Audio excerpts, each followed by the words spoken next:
Assalamualaikum warahmatullahi wabarakatuh. Kami dari kelompok 7 akan menjelaskan sebuah materi yang berjudul Strategi Bimbingan Konseling Anak Usia Dini selama masa pandemi.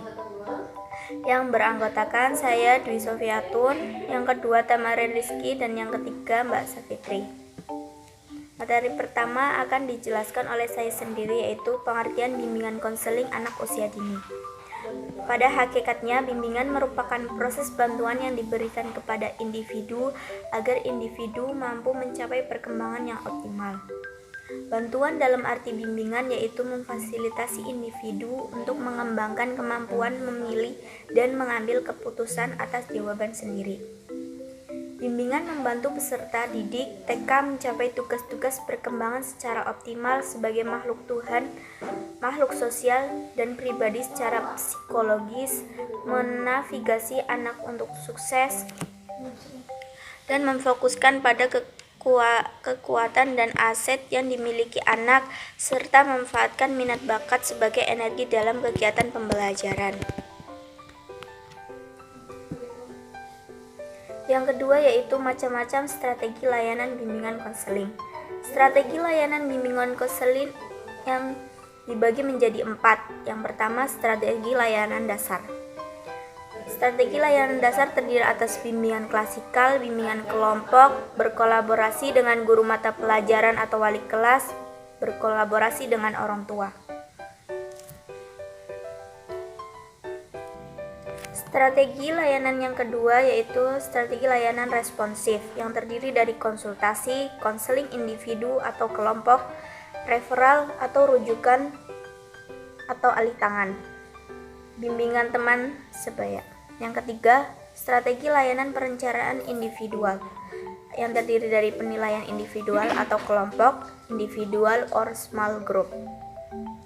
Strategi yang keempat yaitu strategi untuk dukungan sistem, pengembangan profesi, pemberian konsultasi, dan berkolaborasi. Yang terakhir, manajemen.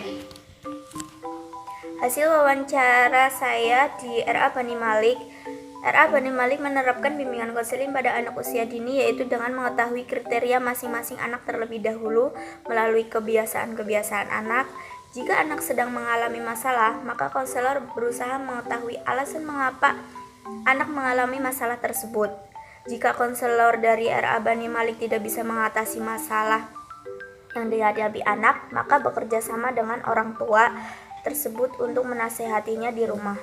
Setelah melakukan bimbingan, kemudian mengevaluasi setiap perkembangan setelah dilakukan bimbingan pada anak. RA Bani Malik, Kedung Paruk, Leduk, Kecamatan Kembaran, Sekolahan tersebut menggunakan strategi layanan bimbingan konseling. Yang pertama yaitu berkolaborasi dengan orang tua agar anak selalu terpantau perkembangannya, tidak hanya pada saat di sekolah saja. Kedua, memberikan konsultasi individu atau kelompok agar setiap anak mendapat layanan jika sedang mengalami permasalahan atau kesulitan yang sedang dihadapi anak. Yang ketiga, konselor menggunakan penilaian secara individu atau kelompok untuk mengetahui kemampuan setiap anak, prestasi belajar anak, dan keterampilan anak. Yang keempat, RA Bani Malik menggunakan pemberian konsultasi dan berkolaborasi dengan pihak di luar sekolah dengan menciptakan lingkungan yang kondusif untuk perkembangan anak. Permasalahan yang dihadapi RA Bani Malik di era pandemi seperti sekarang ini yaitu rasa semangat belajar anak yang menurun dengan dilakukannya pembelajaran secara daring atau online pada anak. Dengan melalui daring, komunikasi antara guru dengan peserta didik menjadi terhalang dan kurang efektif. Anak seringkali merasa malas, cepat merasa bosan, lebih tertarik dengan bermain.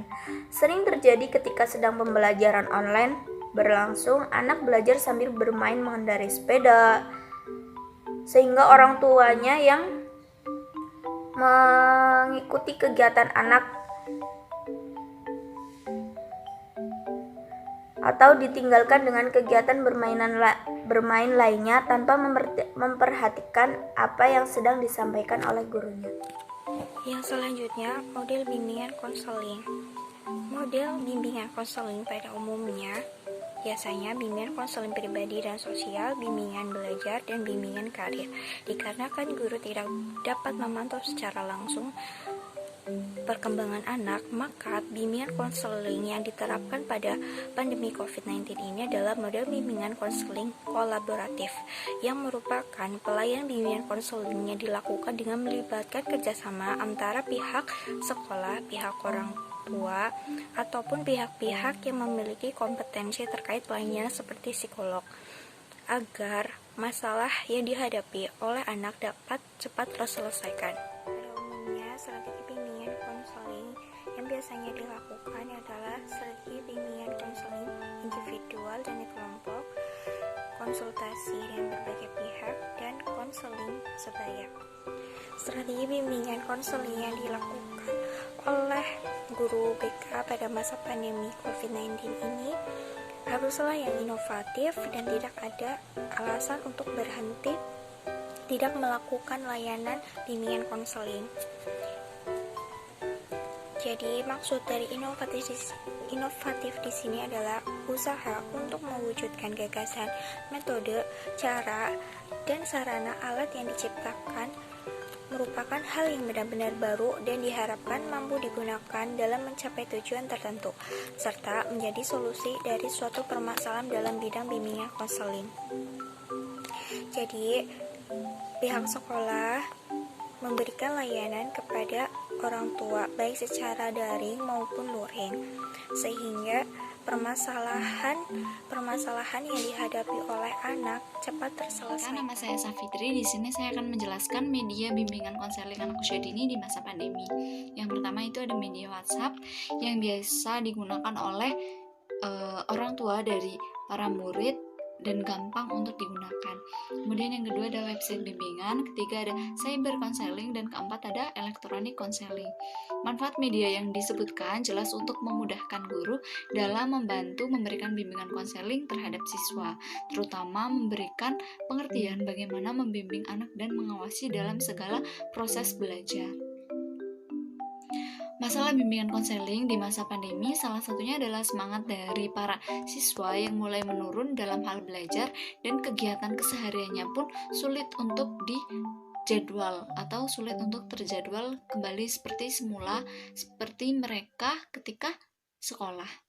Kemudian bimbingan konseling harus memastikan kegiatan layanan tetap berjalan meskipun peserta didik berada di rumah. Solusinya, konselor bisa mendesain media layanan bimbingan konseling sebagai inovasi dengan memanfaatkan media daring. Pemberian layanan konseling dapat melalui media online dan offline, diantaranya seperti WhatsApp, Google Form, ada website, blog, email, Facebook, Messenger, Twitter, Instagram, dan Meet. Sekian dan terima kasih.